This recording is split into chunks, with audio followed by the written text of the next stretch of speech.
إذا سجى ما ودعك ربك وما قلى وللآخرة خير لك من الأولى ولسوف يعطيك ربك فترضى ألم يجدك يتيما فآوى ووجدك ضالا فهدى ووجدك عائلا فأغنى فأما اليتيم فلا تقهر وأما السائل فلا تنحر وأما بنعمة ربك فحدث۔ تو سورہ کا نام ہے ضحیٰ۔ اب اس کا ترجمہ ہم لوگ کیا کرتے ہیں؟ چاشت کا وقت۔ اب چاشت کا وقت ہر آدمی سمجھتا ہے کیا؟ جو لوگ چاشت کی نماز پڑھتے ہیں وہ تو تھوڑا بہت سمجھتے ہیں، اور جو لوگ نہیں پڑھتے وہ نہیں سمجھتے۔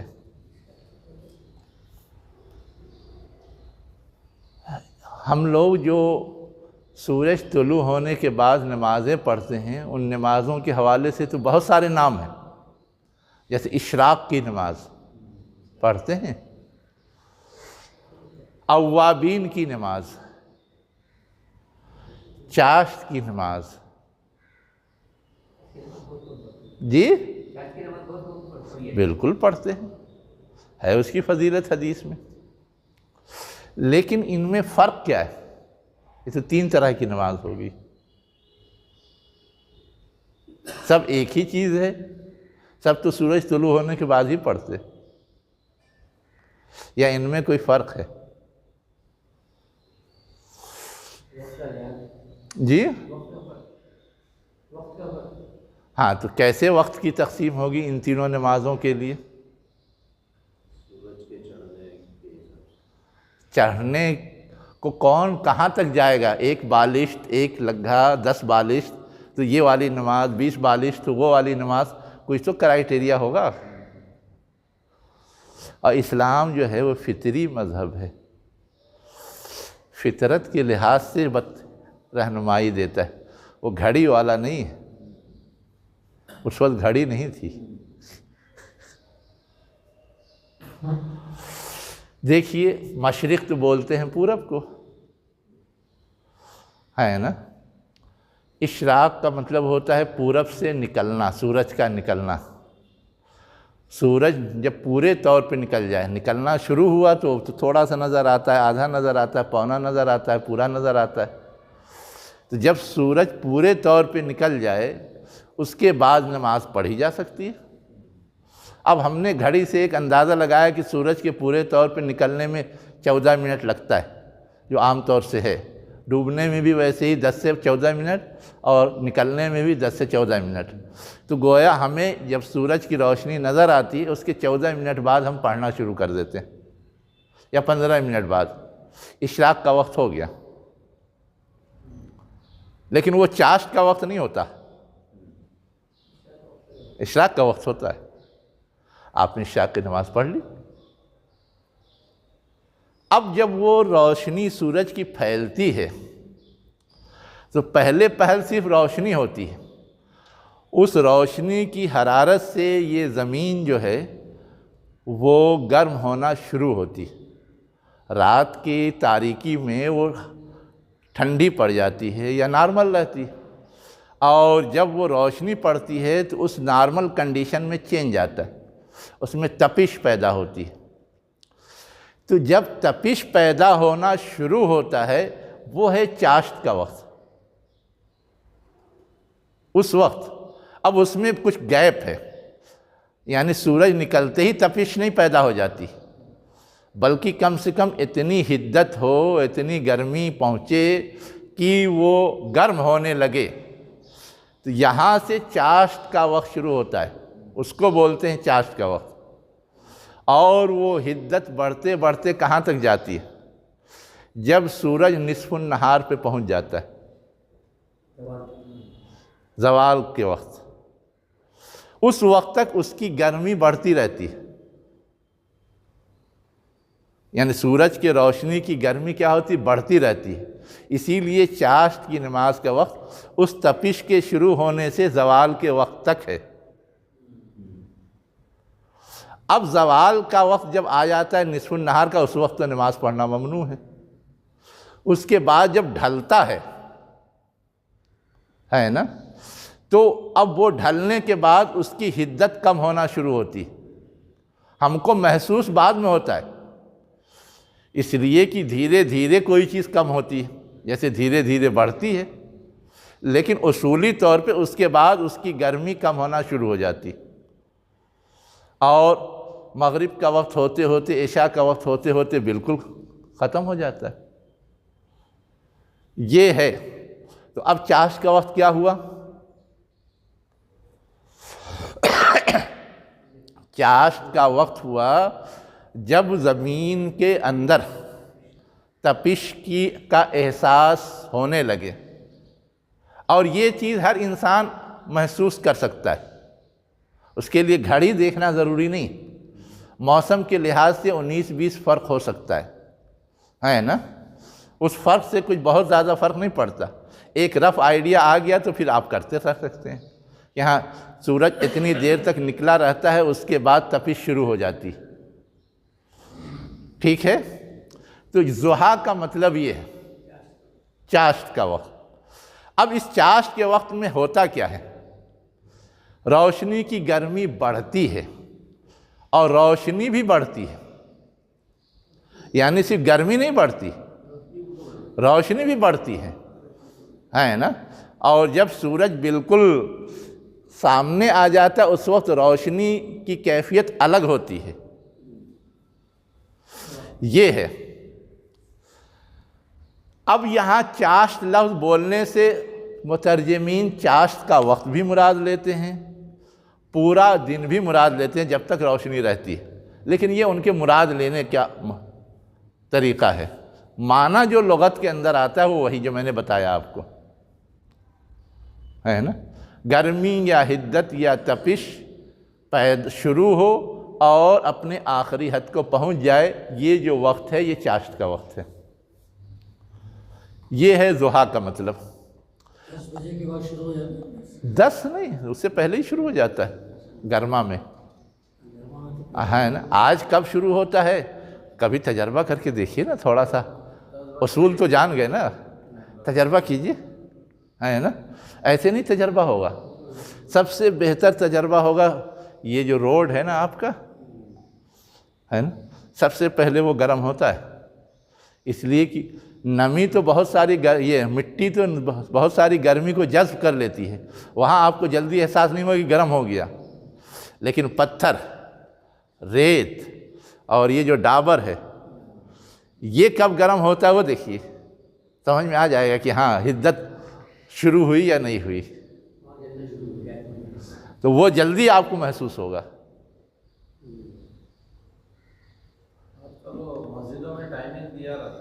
یہ تو اب ہم نے تجربے سے سیکھ لیا ہے، ہم اس کو فالو کر سکتے ہیں، اس میں کوئی رکاوٹ نہیں ہے، لیکن جب گھڑی نہیں تھی تو بھی ایسا کرائیٹیریا دیا گیا کہ اس کرائیٹیریا کو ہر آدمی سمجھ سکے۔ لیکن جب گھڑی نہیں تھی اور موسم کے وقت میں جب سورج نہیں نکلتا، ہاں، تو ہمیشہ اگر ایسا ہو تب تو دشواری ہو سکتی ہے، لیکن یہ کہ آج سورج نکلا ہے، کل نہیں نکلا، پرسوں نہیں نکلا، تو آج تو ہم تجربہ کر چکے، ایک رف آئیڈیا ہے، اس پہ عمل کریں گے، اس میں 19-20 غلطی ہو جائے اتنا تو اللہ تعالیٰ کیا معاف ہے، اتنا تو جانتے ہیں نا۔ جی چلیے، وہ سب اب ہم نے تجربے سیکھ لیا، وہ تقریباً وہ ایکوریٹ ہی ہوتا ہے، کبھی کبھار 19-20 کا فرق آتا ہے، اتنا اللہ تعالیٰ کیا معاف ہے۔ جی، اس کے بعد دوسرا جملہ کیا ہے؟ وَاللَّيْلِ إِذَا سَجَا،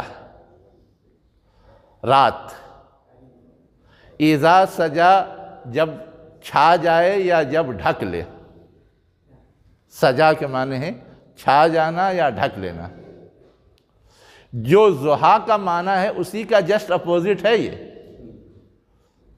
روشنی جب بڑھے، وہ بڑھنے کا مفہوم اس لفظ میں شامل، اس لیے وہاں وہ نہیں لکھا ہوا ہے کہ روشنی جب بڑھے، اس لیے کہ وہ روشنی کے بڑھنے اور گرمی پیدا ہونے سے آخری حد تک پہنچنے کے لیے وہ لفظ خود ہی معنی دے رہا ہے۔ لیکن رات تو سورج ڈوبا، رات شروع ہو گئی، لیکن تاریکی دھیرے دھیرے ہوتی ہے۔ اب اس کو آپ سمجھیے کیسے ہوتی ہے۔ جب سورج ڈوبتا ہے تو بھی کچھ نہ کچھ روشنی نظر آ رہی ہوتی ہے، ہم کو آسمان پر شفق نظر آتا ہے، لالی نظر آتی ہے نا۔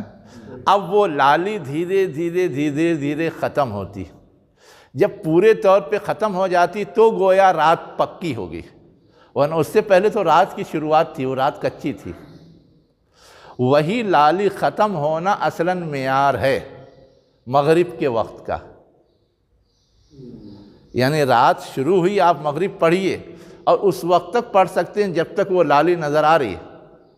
آج کل ہمارے یہاں ایک اندازے سے 45 منٹ سے 1 گھنٹہ اس لالی کے ختم ہونے میں لگتا ہے، یہی وقت مغرب کی نماز کے لیے درست ہے، یہ طے کر دیا گیا کہ سورج غروب ہوا اس سے لے کر کے پون گھنٹے 1 گھنٹے تک ہم مغرب کی نماز پڑھ سکتے ہیں، وہی مغرب کا وقت ہے۔ یہ تو ہم نے گھڑی والا طے کر لیا، لیکن اصلاً وہ جو ہے وہ ہے کہ رات شروع ہوئی، سورج غروب ہوا اور شفق ختم ہونے تک گویا مغرب کا وقت ہے۔ اور جب شفق ختم ہوئی اس کا مطلب ہے کہ اب تاریکی پورے طور پہ پھیل گئی، پورے طور پر کیا ہو گئی؟ پھیل گئی۔ اب ہمیں کوئی چیز آسانی سے نظر نہیں آئے گی، جب تک شفق رہتا ہے کچھ نہ کچھ نظر آ رہا ہوتا ہے۔ اور سائنس میں آپ تحقیق کرنے جائیں گے تو آپ کو یہ بھی ملے گا کہ یہ جو پون گھنٹے بعد شفق ختم ہو جاتا ہے اور تاریکی پھیل جاتی ہے تو وہاں اسٹاپ نہیں ہو جاتی تاریکی، اس کے بعد بھی تاریکی کے پھیلنے کا سلسلہ جاری رہتا ہے، وہ تاریکی بڑھتی ہی جاتی ہے، جس کو ہم لوگ کہتے ہیں گھٹا ٹوپ اندھیرا، یعنی بہت زیادہ تاریکی۔ اب وہ کب تک رہتا ہے؟ تو آج کی سائنس کی زبان یہ بتاتی ہے کہ فجر تک رہتا ہے اس کے بڑھنے کا سلسلہ۔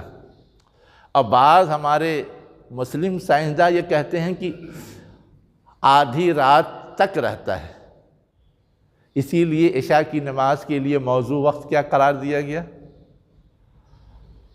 عشاء کی نماز کے لیے موضوع وقت جو ہے وہ آدھی رات ہے۔ کسی وجہ سے اگر نہیں پڑھ سکے تو تہجد سے پہلے تک پڑھ سکتے ہیں، ہے نا؟ تو جو لوگ اس نقطۂ نظر قائل ہیں کہ تاریکی بڑھتی جاتی ہے اور جب تک تاریکی ہے تب تک پڑھا جا سکتا ہے عشاء، وہ اس وقت تک پڑھ لیتے ہیں، یہ مسلکوں میں اختلاف ہے۔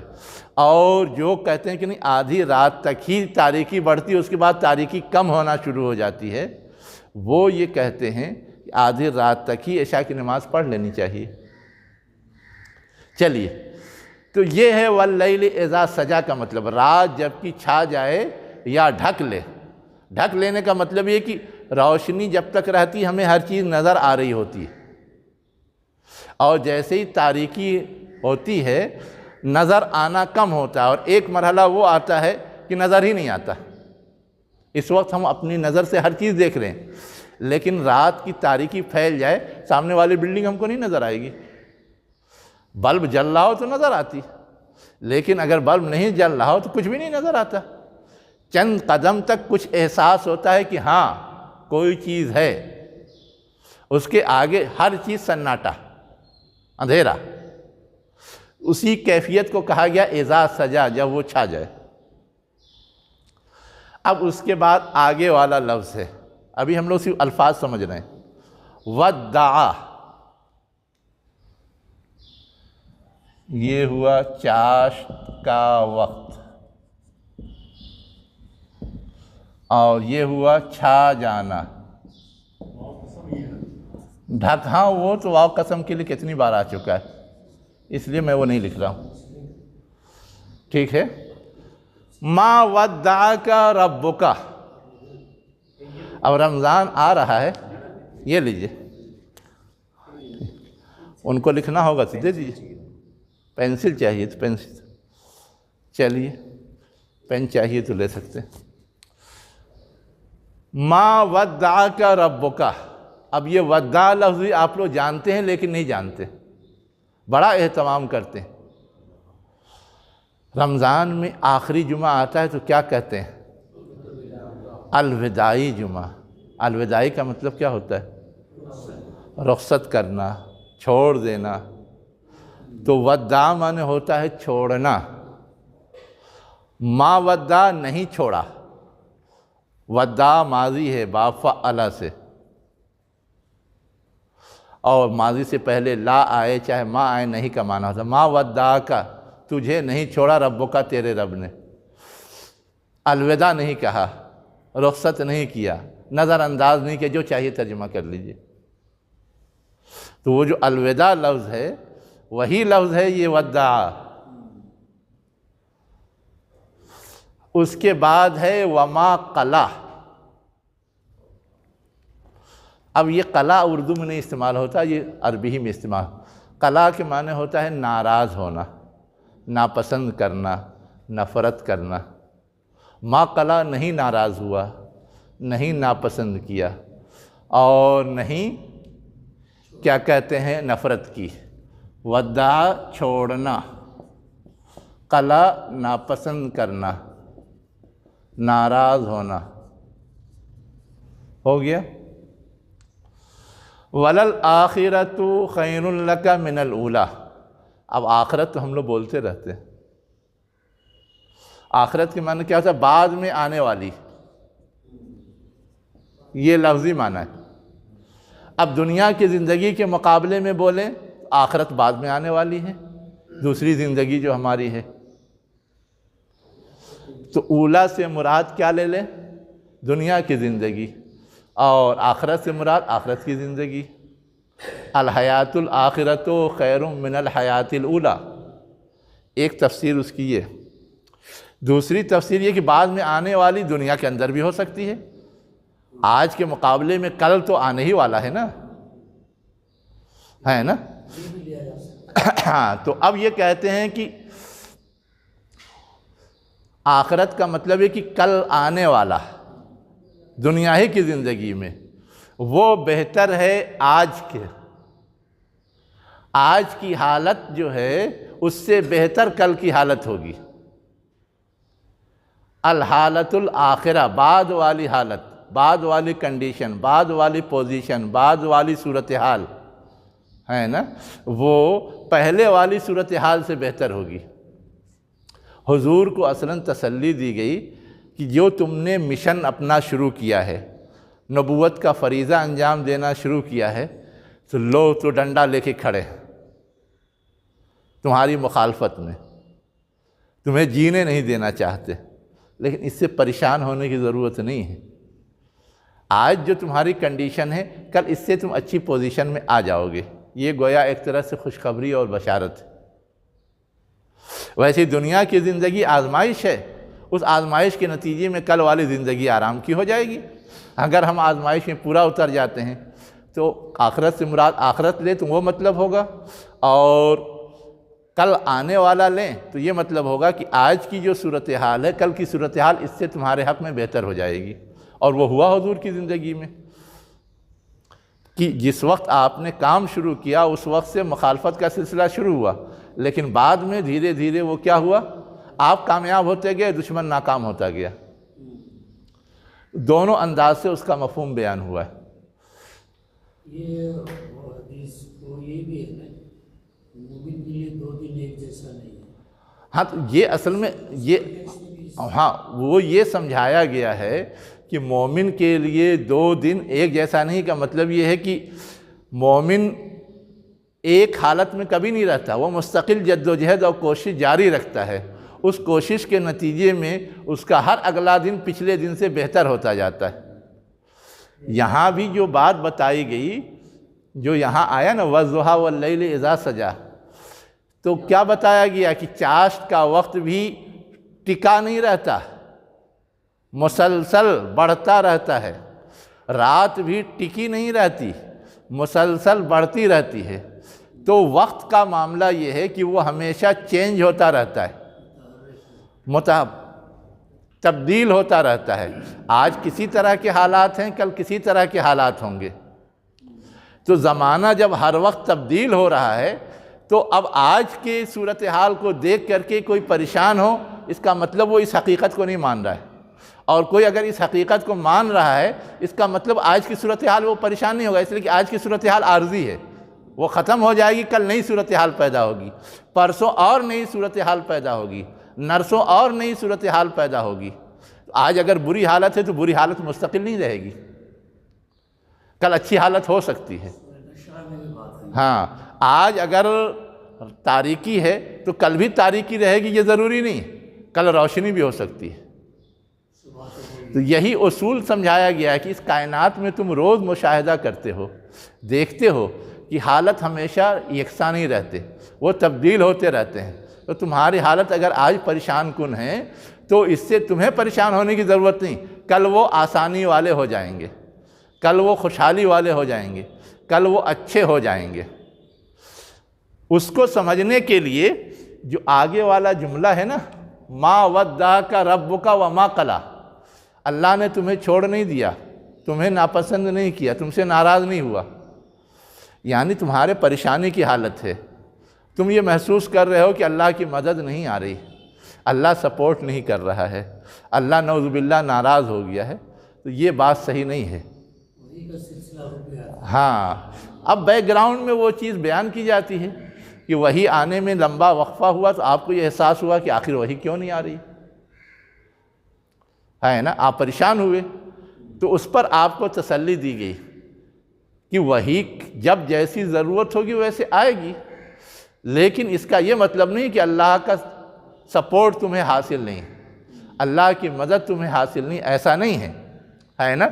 اللہ کی طرف سے یقین دہانی کرا دیے کہ ہر آگے آنے والا دن تمہارے لیے آج کے دن سے بہتر ہوگا، اور اس سے آگے وَلَسَوْفَ يُؤْتِيكَ رَبُّكَ فَتَرْضَىٰ، یہ وَالْآخِرَةَ میں وا قسم کے ساتھ ہے، عطف، اور میں ہے ہاں، اور کا معنی ہے نا۔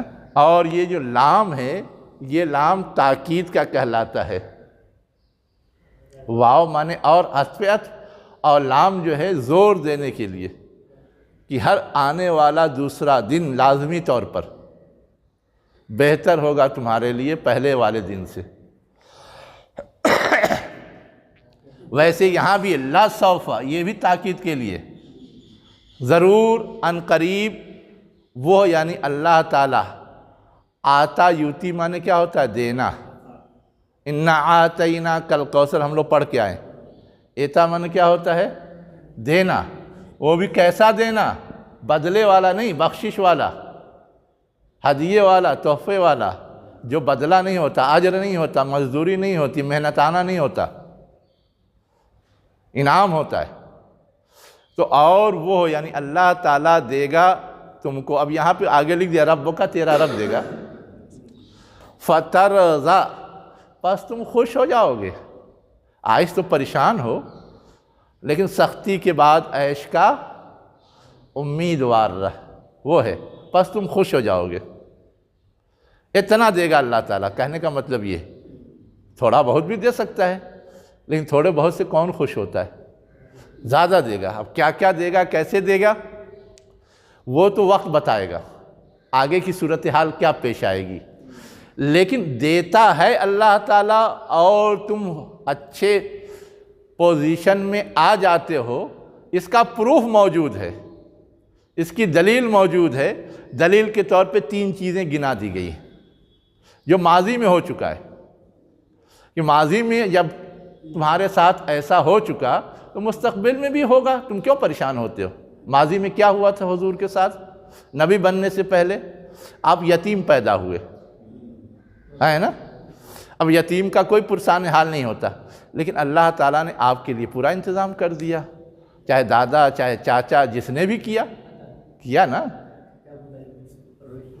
اسی کا عالم یجد کا، آ مانے کیا، لم مانے نہیں، وجدہ مانے پانا ہوتا ہے، یجد مانے اس نے پایا یعنی اللہ تعالیٰ نے پایا، کا مانے تجھ کو، یتیم پایا، فآوا پس ٹھکانہ دیا، آوا مانے کیا ہوتا ہے؟ ٹھکانہ دینا۔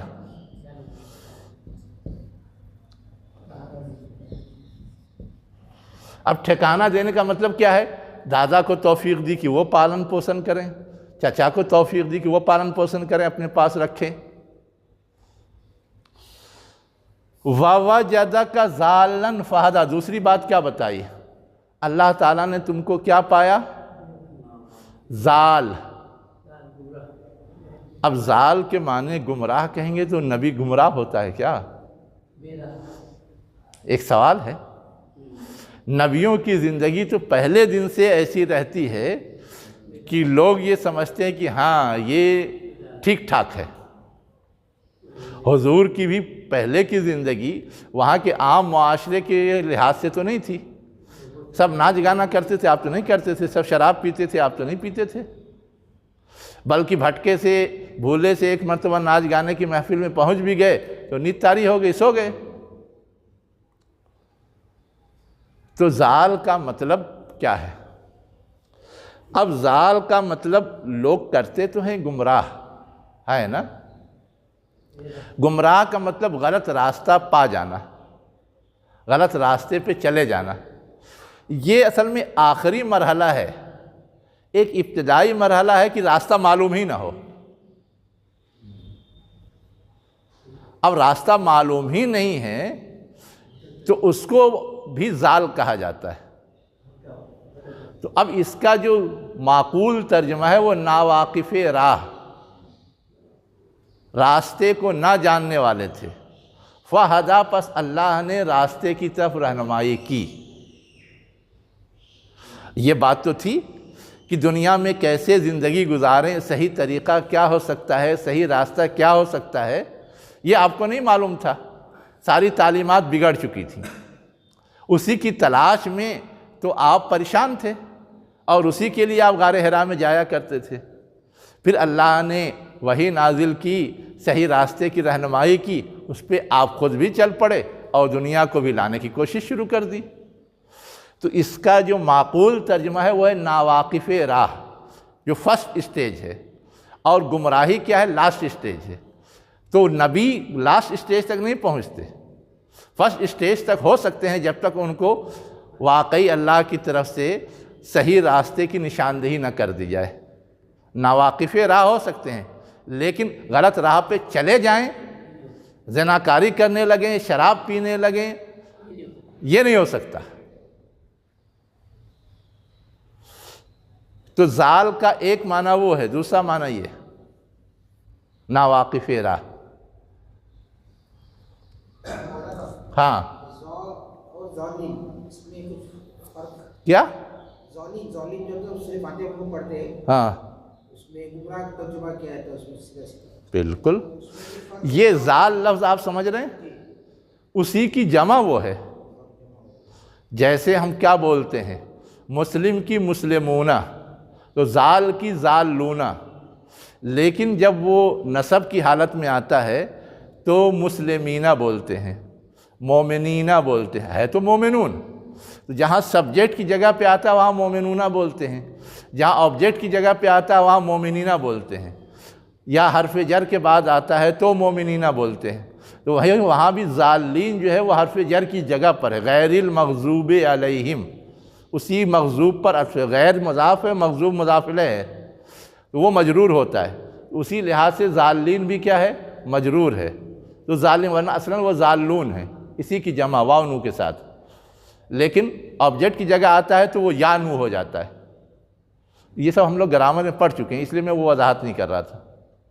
اب سمجھ میں آیا؟ اب وہاں جو ہے چونکہ ایک خاص پس منظر میں ہے، وہاں گمراہ کا معنی ہے لاسٹ اسٹیج۔ کبھی کسی کا لفظ کا معنی ابتدائی اسٹیج کا لیا جاتا ہے سیاق کے لحاظ سے، اور کبھی سیاق کے لحاظ سے آخری اسٹیج کا لیا جاتا ہے۔ ٹھیک ہے؟ اب اس کو تھوڑا سا اور سمجھنا چاہیں تو الٹے پیرائے میں سمجھ لیجئے، ہے نا؟ آپ کو سمجھ میں آ جائے گا۔ آپ کو جانا ہے دلی. کہاں جانا ہے؟ دلی. آپ کو نہیں معلوم دلی کا راستہ کیا ہے؟ پہلے مرحلے میں آپ پتہ لگائیں کون جانتا ہے، اس سے پوچھیں گے. پوچھ کر کے آپ کو وہ بتا دے گا کہ ہاں دلی کا راستہ یہ ہے. جاؤ یہاں سے ممبئی سینٹرل یا وی ٹی کلیان تھانہ، وہاں سے ٹرین ملے گی، وہ نظام الدین میں یا نئی دلی میں یا پرانی دلی میں اتارے گی. وہاں سے پھر جامع مسجد اتنی دور ہے، لال قلعہ اتنی دور ہے، ذاکر نگر جامع ملیہ، سب بتا دے گا. اب آپ اس کے لحاظ سے جائیے. ایک شکل یہ. تو یہ گویا آپ کو رہنمائی ملی فرسٹ اسٹیج کی. اس سے پہلے آپ ناواقف راہ تھے، لیکن ابھی آپ منزل پہ پہنچ نہیں گئے. ابھی بھی آپ بھٹک سکتے ہیں، ابھی بھی آپ بھٹک سکتے ہیں، ہے نا؟ تو کوئی جب جانا چاہتا ہے تو پہلے مرحلے میں رہنمائی حاصل کرتا ہے یا درخواست کرتا ہے، تو وہ صرف معلومات کی حد تک ہوتا ہے. ہم جو دعا کرتے ہیں اہدنا الصراط المستقیم، سیدھے راستے کی رہنمائی کر، تو یہ صرف معلومات کی حد تک ہے. اب اس کے بعد آپ نے ٹکٹ لے لیا، چلے. اب اگر چلے اور راستے میں کہیں ڈاؤٹ ہوا، شبہ ہوا، تو پھر کسی سے پوچھتے ہیں. اتر کر کے بھی شبہ ہوا تو پھر کسی سے پوچھتے ہیں.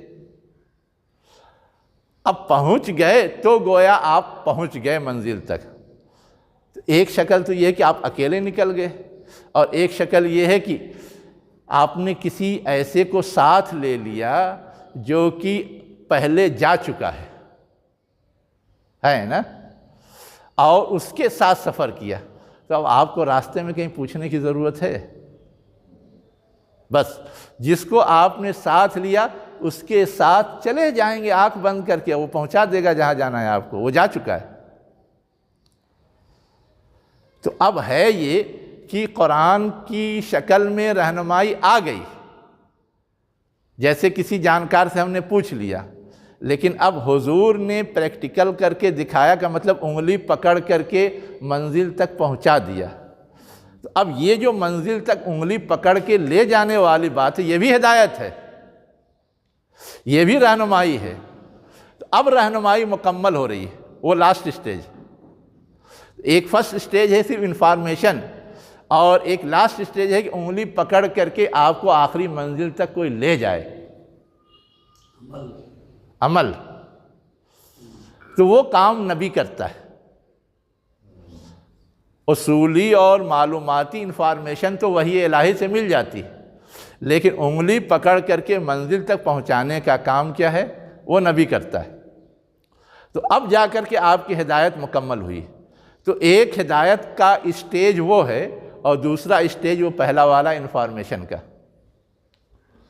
تو ہدایت کے معاملے میں وہی ہوتا ہے، اور ضال کے معاملے میں وہی ہوتا ہے کہ آپ نہیں جانتے، اب نہیں جان کر کے غلط راستے پہ چلے گئے تو پہنچ گئے کسی غلط منزل پر، وہ بھی گمراہی ہے. تو وہاں چونکہ پچھلی قوموں کا تذکرہ ہے نا سورہ فاتحہ میں، جو پہلے چل چکی ہیں اور کسی غلط نتیجے یا منزل تک پہنچ چکی ہیں، اس لیے وہاں ضالین کا ترجمہ گمراہ کیا جاتا ہے. وہاں ناواقف راہ نہیں کر سکتے. جی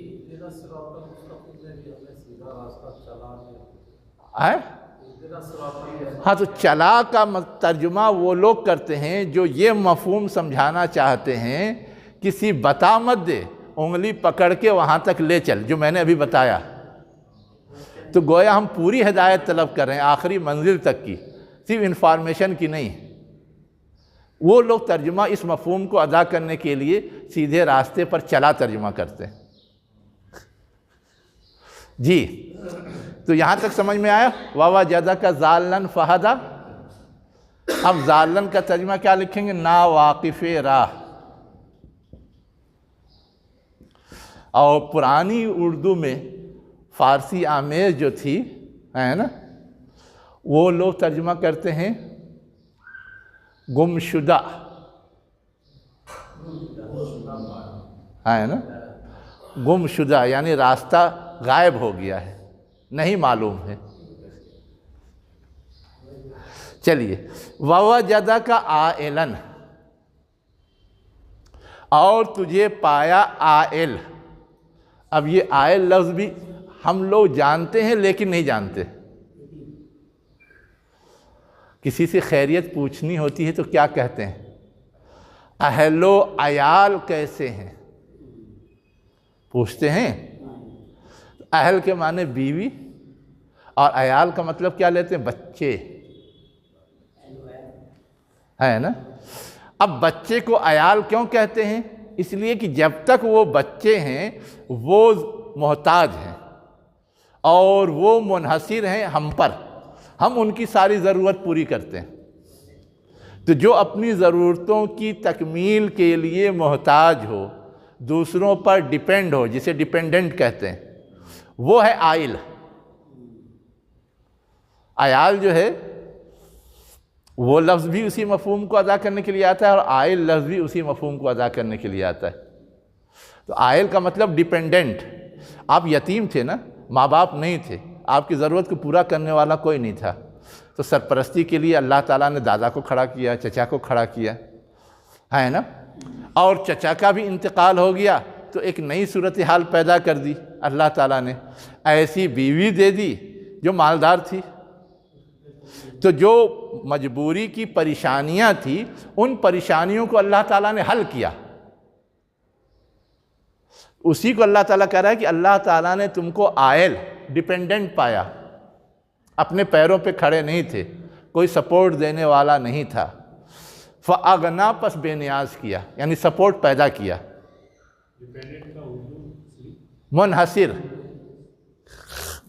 ڈیپینڈنٹ کا اردو ہوتا ہے لیکن اب منحصر جیسا ترجمہ بھی آپ کریں گے عام لوگ سمجھیں گے نہیں، ان کو مشکل ہی لگے گا، لیکن ہوتا معنی وہ ہے ڈیپینڈنٹ.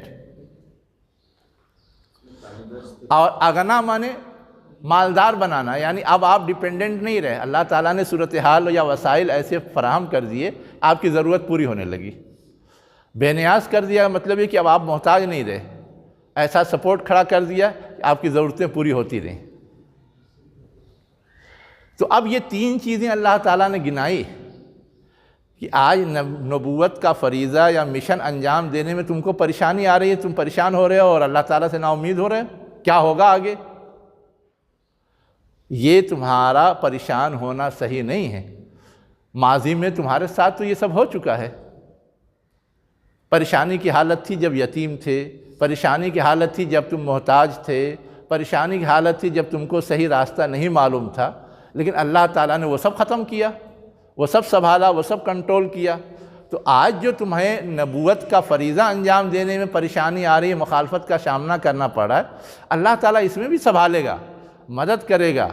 کل کے حالات تمہارے حق میں بہتر ہو جائیں گے جیسے پہلے ہو گئے، اس لیے تمہیں پریشان ہونے کی ضرورت نہیں. تو حضور کے ماضی ہی سے ان کو ثبوت دیا گیا، پروف دیا گیا، تاکہ انہیں اطمینان ہو جائے کہ ہاں واقعی اللہ تعالیٰ نے تو کیا ہے، جب پہلے کیا ہے تو آج بھی کرے گا. یہ سب پریشانی وقتی ہے، عارضی ہے.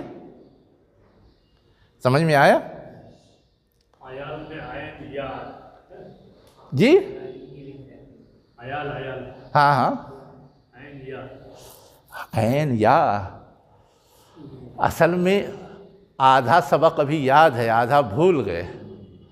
قاف واو لام، قول مانے بات، قالا مانے اس نے کہا، اور کہنے والے کے لیے کیا لاتے ہیں؟ قائلن حمزہ کے ساتھ لاتے ہیں. تو ویسے ہی عین واو لام اول ہے نا، اور اس سے جب قائل کی طرح آپ بنائیں گے کہنے والا، تو عائل کے معنی محتاج ہونے والا، تو عائل فعل بنائیں گے. قائل کی شکل پر عائل ہے، یعنی یہ حمزہ واو سے چینج ہو کر کے آیا ہے. اب عیال میں واو کی بجائے یہ نظر آ رہا ہے، تو صوم معنی کیا ہوتا ہے؟ صوم، صوم روزہ. اور صیام معنی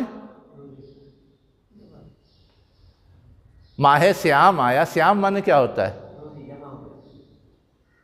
جمع نہیں ہے، اس کا معنی بھی روزہ ہی رکھنا ہے، لیکن پہلے جو لفظ ہے سواد اس پر زیر آیا، اس لیے اب وہ واو یہ سے بدل گیا ہے صیام. جیسے قیام حالانکہ قامہ یقومو ہوتا ہے کھڑا ہونا، واو ہے، لیکن وہاں پر جو شکل ہے اس شکل کے لحاظ سے حرف علت ہونے کی وجہ سے وہ یہ سے بدل گیا ہے، قیام لیل بولتے ہیں، تو یہ سب تو پڑھا ہوا ہے۔ اب سمجھ میں آیا کہ ہے عین واو لام جس کے معنی ہوتا ہے محتاج ہونا، اس سے ذوالفعل بنائیں گے تو قائل اور صائم کی طرح ہو جائے گا عائل، اس میں فاعل، لیکن جب مصدر بنائیں گے تو جیسے قیام مانے کھڑا ہونا، صیام مانے روزہ رکھنا، ویسے ہی عیال مانے ڈیپینڈ ہونا، تو اہل و عیال کا مطلب ہوتا ہے وہ جو ڈیپینڈ ہوئے ہیں، عورت اور عیال بچے، بچے، اور جو اردو میں بولتے ہیں بال بچے۔ ہاں اب بال بچے بولتے ہیں تو بال بیوی کو بولتے ہیں، ہاں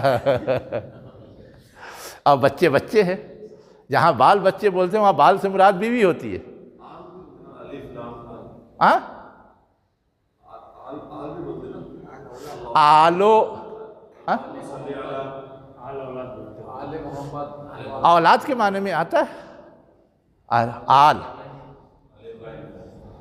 آل ابراہیم ہے نا، آل رسول، یہ لفظ ہے آل، تو آل کا مطلب اس میں دونوں آتے ہیں، پورا پریوار، فیملی کے معنی میں یہ ہے، صرف بچے کے معنی میں نہیں۔ عیال جب اہل کے ساتھ آئے گا تو بچوں کے معنی میں، لیکن یہ آل جیسے صرف اہل آتا ہے تو پوری فیملی مراد ہوتی ہے، لیکن جب آگے آ گیا تو اس کا معنی آدھا ہو جاتا ہے، صرف بیوی۔ ویسے یہ آل لفظ ہے، بیوی بچے سب مراد ہوتے ہیں، ہے نا، ہاں پورا، بیوی جنریشن میں نہیں ہوتی، آل میں جنریشن آئے گا، آل میں جنریشن آتا ہے، لیکن جنریشن کے علاوہ بھی آتے ہیں جو پیروی کرنے والے ہوتے ہیں۔ آل فرعون، فرعون کی کوئی اولاد نہیں تھی، بیوی نے اسی لیے موسیٰ علیہ السلام کو پالا تھا، لیکن جو اس کی بات ماننے والے تھے ان کو آل فرعون کہا جاتا ہے۔ چلیے ہو گیا، فیملی ممبر، چاہے بیوی ہو چاہے بچے ہوں، خاندان۔ یہاں تک سمجھ میں آیا وَوَجَدَكَ عَائِلًا فَأَغْنَىٰ۔ اب اس کا ترجمہ کیا کرتے ہیں لوگ؟ محتاج، منحصر، ہے نا۔ فَأَمَّا الْيَتِيمَ فَلَا تَقْهَرْ، اب اس میں سب لفظ معلوم ہے، فا مانے پس، اما مانے ہوتا ہے رہا، رہا کا مطلب یہ شرطیہ لفظ ہے، حرف شرط، ٹھیک ہے۔ اصل میں حرف شرط ایک وہ ہوتا ہے جو فعل پر آتا ہے، وہ لسٹ الگ ہم لوگوں نے پڑھی ہے فعل میں، ان، من، ما، اور ایک وہ ہوتا ہے جو اسم پر آتا ہے، یہ یتیم اسم ہے، وہ ہے اما، رہا، اس وقت ترجمہ ہوتا ہے رہا۔ بعض لوگ کہتے ہیں حرف تفسیر بھی اسی کو، لیکن اصلاً وہ حرف شرط ہوتا ہے۔ فلا تقہر، رہے یتیم پس تم ان پر جبر نہ کرو، ان کو دباؤ نہیں۔ قہر کے معنی کیا ہوتا ہے؟ دبانا، جبر کرنا۔ وَأَمَّا السَّائِلَ، اب سائل کس کو کہتے ہیں؟